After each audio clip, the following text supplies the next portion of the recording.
Olona lehibe indrindra amin'ny tantaran'olombelona. Izy ary zany olona izany, manasanao hanaraka hatramin'ny farany a.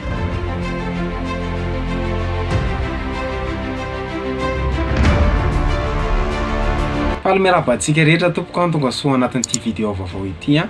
Raha mbola tsy abonné amin'ny page ianao dia manasanao hisabonina amin'ny page mba hita vidéo be dia be tahaka izao.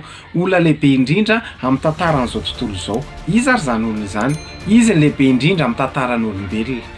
Tsy andevo izy nefa ny olona miantso azy hoe tompo.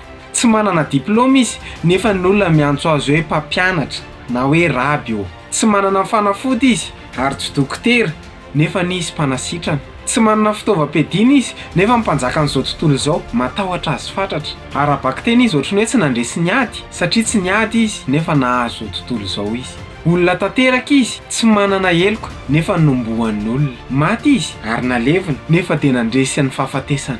Zany teny izany nefa nolazaiko taminareo mba hanananareo fiadanana aminy. Aty amin'izao tontolo izao no ahitanareo fahoriana nefa matoki izao no efa naharesy izao tontolo izao. Izao no toko fahaenina amby folo ny andininy fahatelo amby telopolo. Misaotra anao nanaraka ny vidéo hatramin'ny farany a. Raha nahafinaritra anao ny vidéo, ny ahafantaranay hoe tianao ilay vidéo dia like anao amin'ny commenter sy mipartager. Dia raha mbola tsy abonné amin'ny page ianao dia manasanao hoe s'abonner amin'ny page a. Manome fotoana antsika amin'ny herin'ny vidéo izao indray. Veloma tompoko.